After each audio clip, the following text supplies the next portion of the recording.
Sa isang tahimik na bayan kung saan maririnig ang huni ng mga kuliglig tuwing gabi at ang amoy ng bagong aning palay ay humahalo sa hangin, doon lumaki si Angela. Siya ay isang 17 taong gulang na dalaga. Maputi, may mahabang itim na buhok na laging nakalugay at may malalaking mata na tila laging naghahanap ng isang bagay na hindi niya pa natutukoy. Siya ang tipo ng babae na pinapantasya ng napakarami. Hindi lang dahil sa taglay niyang ganda, kundi dahil sa kanyang mahinhin at inosenteng kilos. Ngunit sa kabila ng kanyang maamong muka, may isang bahagi sa kanya ang tila nag-aalab, naghihintay lamang na magising.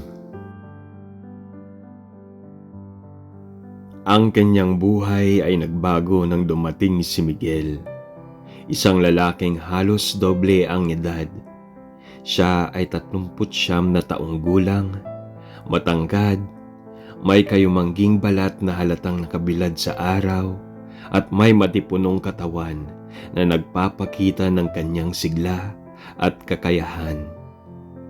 Ang kanyang mukha ay may bahagyang pangungulubot, pero mas lalong nagbibigay rito ng lalim. Isang lalaking puno ng karanasan, misteryoso at tila laging may iniisip. Matagal na siyang naninirahan sa lungsod, ngunit ngayon ay bumalik sa kanilang bayan upang ipaayos ang lumang bahay ng kanyang pamilya. Isang malawak at eleganteng bahay na may balkonahing tinatanaw ang ilog. Isang hapon, habang naglalakad si Angela pauwi galing eskwelahan, nadaanan niya ang lumang bahay ni Miguel. Nakabukas ang malalaking bintana nito at sa balkonahe ay naroon ang lalaki. Nakasuot ng puting polo na bahagyang nakabukas ang ilang botones at may hawak na baso ng alak. Nagtagpo ang kanilang mga mata. Malamig ang hangin ngunit may kung anong init ang gumapang sa katawan ni Angela. Hindi niya alam kung anong mayroon ang lalaking ito, pero may kakaiba sa paraan ng kanyang pagtingin. Parang hinuhubaran siya ng kanyang isipan. Parang kaya nitong basahin ang bawat lihim niyang iniingatan. "Magandang hapon," bati ni Miguel. Ang boses niya ay mababa, halos isang bulong. "Magandang hapon po," sagot ni Angela. Ngunit hindi niya mapigilang bumaba ang tingin sa labi ng lalaki. Manipis, matigas, tila gawa para sa mga mapanganib na halik. "Gusto mo bang pumasok? May mga lumang libro dito sa bahay. Baka may magustuhan ka," anyaya ni Miguel. Alam niyang dapat siyang tumanggi. Alam niyang mali. Pero sa isang iglap, nakita na lang niya ang sarili na papasok sa malawak na bahay. Nalanghap ang mabangong amoy ng kahoy at mga lumang libro. Sa loob, ramdam niya ang presensya ng lalaki sa bawat sulok. Mula sa magagaspang na kamay nitong mahilig magtrabaho, hanggang sa mga mata nitong tila laging nagmamasid. Naupo siya sa isang sofa habang pinagmamasdan ni Miguel ang kanyang malagatas na balat, ang kanyang makinis na leeg, at ang kanyang murang kagandahan na parang isang bagay na bawal, pero nakakaakit. Ilang linggo ang lumipas. Naging madalas ang kanilang pagkikita. Hindi nagtagal, ang mga simpleng palitan ng tingin ay naging palihim na sulyapan, at ang mga pag-uusap ay naging mas personal, mas may halong pagnanasa. Isang gabi, inabutan si Angela ng ulan habang pauwi galing sa bahay ng kanyang kaibigan. Basa ang kanyang puting blusa na kumakapit sa kanyang katawan, na inilalantad ang kanyang kabataan sa paraang hindi niya namamalayan. Walang pag-aalinlangan siyang kumatok sa pintuan ni Miguel. Pagbukas ng pinto, bumungad sa kanya si Miguel. Nakasuot lamang ng manipis na puting sando at pajama. Basa pa ang buhok nito, halatang galing sa shower, at ang amoy ng sabon at alak ay humalo sa malamig na hangin. Pero ang init ng katawan ng lalaki ay ramdam niya kahit hindi pa niya ito hinahawakan. "Basa ka?" bulong ni Miguel, na titig sa kanya. "Opo, bigla kasing bumuhos ang ulan eh," sagot ni Angela. Pero hindi niya magawang tingnan ang lalaki sa mata. Alam niyang may mangyayari ngayong gabi, kahit wala ni isa sa kanila ang bumibigkas ng salita tungkol dito. Dahan-dahan siyang lumapit, at nang hawakan ni Miguel ang kanyang baba upang itaas ang kanyang muka, hindi na niya kinailangang itanong kung ano ang susunod na mangyayari. Ang halik ay nagsimula ng banayad. Isang pagsubok, isang pag-aalinlangan. Pero nang dumikit ang kanilang mga katawan, naging mas mapusok ito. Naging mas maalab. Ang kanyang murang balat ay tila apoy sa mga palad ni Miguel. Ramdam niya ang gaspang ng kamay nito habang hinahaplos ang kanyang likod, ang kanyang balakang, ang kanyang katawan na noon lang nahawakan sa ganitong paraan. Nang bumaba ang labi ng lalaki sa kanyang leeg, napasinghap siya, napakapit sa malalaking balikat nito. Ninanamnam ang kakaibang sensasyong ngayon lang niya naramdaman. "Angela," bulong ni Miguel sa kanyang tenga. Puno ito ng pagnanasa, puno ito ng pag-aangkin.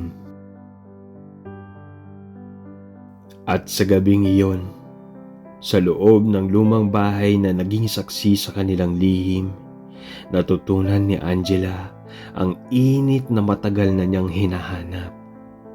Isang apoy na hindi na niya kayang patayin. Paggising niya kinaumagahan, ramdam niya ang bigat ng bisig ni Miguel na nakayakap sa kanya.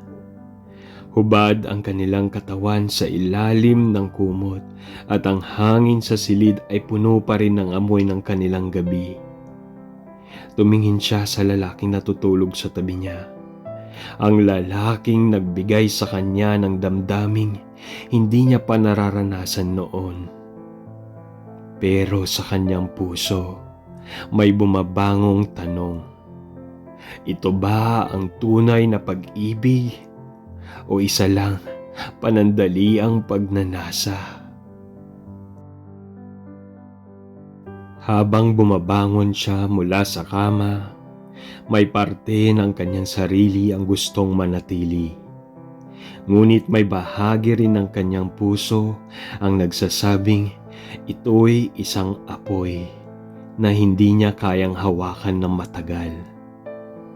At sa kanyang paglabas ng bahay ni Miguel, dala niya ang init ng gabing hindi niya malilimutan, at ang malamig na katotohanan, maaaring hindi niya alam kung paano ito haharapin. Mabilis na lumipas ang mga araw, ngunit sa bawat gabi, nananatiling malinaw sa isipan ni Angela ang mga nangyari sa kanila ni Miguel. Sa kanyang pag-iisa, naiisip niya pa rin ang mga mainit na haplos nito sa kanyang balat, ang bawat bulong sa kanyang tenga, at ang mapupusok na halik na nagpatikim sa kanya ng isang kasalanang kay sarap ulit-ulitin. Ngunit may isang bagay siyang hindi inaasahan, ang masidhing pagnanasa na hindi niya kayang takasan. Sa eskwelahan, pilit niyang ginugulo ang kanyang isipan sa mga leksyon. Ngunit kahit anong gawin niya, naroon si Miguel sa kanyang isipan. Tuwing umuuwi siya, sinasad niya ng iwasan ang daan patungo sa bahay nito. Pero ang kanyang mga mata ay kusa pa ring lumilingon, umaasang masulyapan ang lalaking minsan nang naging kanya. At isang hapon, tila itinadhana ang kanilang muling pagkikita. Habang pauwi galing sa palengke, biglang bumigat ang langit. At kasabay ng malakas na kulog at pagbuhos ng ulan, napilitan siyang humanap ng masisilungan. At sa kasamaang palad, o marahil sa kabutihang palad, ang pinakamalapit na lugar ay ang bahay ni Miguel. Nag-aalinlangan siyang lumapit, pero bago pa niya mapigilan ang sarili, bumukas bigla ang pinto. "Angela!" Malalim ang boses ni Miguel, puno ng pananabik at pagtataka. Nakasuot lamang ito ng itim na pang-itaas at pajama, at kahit sa kabila ng dilim ng ulap, ang lalaking ito pa rin ang tila araw na nagpapainit sa kanya. "Pasensya na po, wala akong ibang matatakbuhan." Mahinang sagot niya, nanginginig hindi dahil sa lamig, kundi dahil sa presensya ng lalaking matagal niyang iniwasan. Ngumiti si Miguel. Ang titig nito ay parang apoy na unti-unting tinutunaw ang kanyang depensa. Pinapasok siya ni Miguel. Hindi na nila kailangan pang magsalita. Sa titig pa lamang ni Miguel, alam niyang parehong apoy ang muling naglalagablab sa kanila. Dahan-dahang bumaba ang labi ng lalaki sa kanyang leeg. Ang init ng hininga nito ay lalong nagpaigting ng kanyang pananabik. Napapikit siya nang maramdaman ang malalaking palad nito sa kanyang bewang. Bumababa, humihigpit ang kapit na tila may nais ang kining muli. Napakapit sa Angela sa balikat ni Miguel. Hinahanap ang kanyang balanse habang dinadala siya ng lalaki sa mas malalim na mundo ng pagnanasa. "Mismo ba ako?" bulong ni Miguel sa kanyang tenga. Ang tinig nito ay bahagyang paos, puno ng pananabik. Hindi siya nakasagot. Ang kanyang katawan na mismo ang nagsasalita. Ang bawat galaw, ang bawat paghinga, ang bawat ungol na lumalabas sa kanyang labi. At sa gabing iyon, muling nagtagpo ang kanilang katawan. Muling isinuko ni Angela ang kanyang sarili sa lalaking hindi niya alam kung paano niya kayang layuan. Bawal ang kanilang relasyon. Alam niya yun. Alam niyang hindi ito maaring ipaalam sa kahit sino. Ngunit sa tuwing magkasama sila, wala siyang pakialam. Hindi niya alam kung siya ba ang lumulubog sa apoy ng pagnanasa o siya ba ang nagmamahal sa isang lalaking hindi niya kayang makuha ng buo. At sa kanyang pagbangon, alam niyang sa kabila ng lahat, hindi pa ito ang katapusan. Dahil gusto pa niyang bumalik at alam niyang hihintayin siya ni Miguel.